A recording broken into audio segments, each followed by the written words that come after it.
Skolen har jo siden 1972, hvor den åbnede, udviklet sig til at være det, man ser i dag. En efterskole for 9. og 10. klasse og for 140 drenge og piger, som har lyst til at prøve vores tilbud, hvad angår det at komme på efterskole.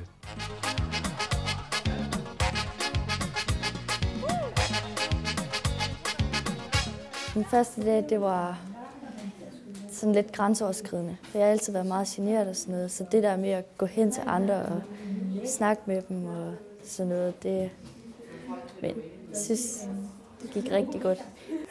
Jeg kan i hvert fald huske, at jeg kom herind om aftenen, så forældrene kørte hjem og alt det der, så tænker man, fuck, hvad er det dog, jeg har meldt mig til? Så skal man bare holde ved, i hvert fald den første uge, for der kan det godt være lidt mærkeligt, fordi det lønner sig altså bare senere. Det er virkelig, virkelig godt.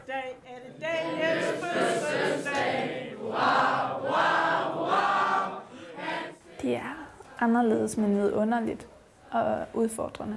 Jeg kan lige stille huske det, så det var bare fedt at ude og møde en masse nye mennesker, bare i gang med at møde alle sammen, komme i gang med at få hverdagen til at køre, og det var super fedt oplevelse.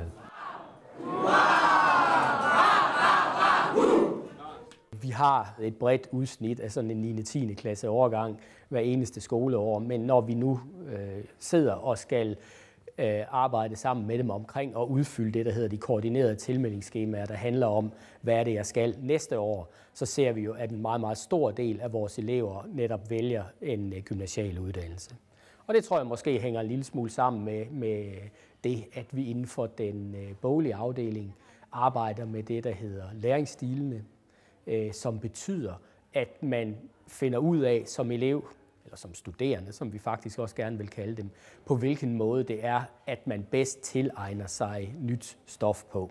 Og et af redskaberne, det er simpelthen, at vi har sådan en lille test, og det de så skal forholde sig til i testen, det er, at de lærer at se sig selv på en anden måde, og på baggrund af det får de nogle redskaber til, hvordan de så kan takle undervisningen. Og for eksempel, når de så har lavet den her test, som de har lavet nu sidder de her og kigger. Eller hvad kigger du på, Judith? Jeg har lige fundet ud af, at jeg er reflektor. Du er reflektor? Ja. Hvad betyder det, Judith? Jamen, det betyder, at jeg kan lide at arbejde sammen med andre, og lige når læreren hun gennemgår. Så. Målet med det er jo, at vi giver dem de redskaber, og så de oplever i løbet af de 10 måneder, at de får et klart billede på, hvordan de kan udnytte de ressourcer, de har, både ved sig selv, men også ved de andre. Man lærer det bedre bare sådan på sin egen måde, og det lærer man rigtig gode til ligesom at opdage, hvilken måde lærer man bedst på. Så det er blevet væsentligt sjovere, og vi tror jo også på, at det bliver mere udbytterigt for eleverne. Jeg synes, det er meget sjovere, og jeg har også oplevet, at min karakter de steget ved at så lære på en anderledes måde.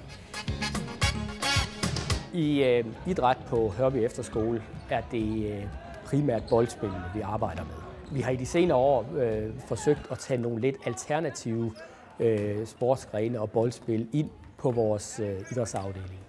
Og eksempelvis har vi oplevet, at et fag som floorball er et fag, som har tiltrukket rigtig mange elever. Vi oplever også, at et mindre boldspil som basket for eksempel er noget, der tiltrækker eleverne.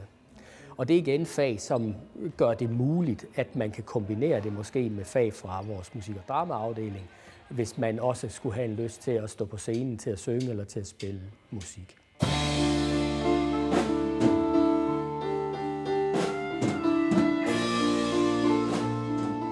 På Hørby Efterskole har der siden 1984 været en tradition for, at man hver år fra musiklærernes side har skrevet en musical, både teksten og musikken dertil, for det elevhold, man nu har haft.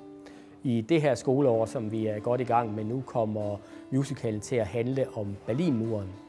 Og det er nok sådan et godt udtryk for, at mange af de musicals, som der er blevet lavet igennem tiden, handler om et historisk emne, som eleverne på den ene eller på den anden måde så også kommer til at forholde sig til. Bestemme målene for industri og landbrug og sørge for, at folk i byerne får god mad fra landdistrikterne. Jeg spiller Walter, en Gryber til efternavn, jeg er ikke helt sikker, men om ikke andet så er det i hvert fald lederen for DDR. Og det her stykke det handler om, at vi handler om murens opførsel, og så lidt om, hvordan de forskellige mennesker reagerer på det.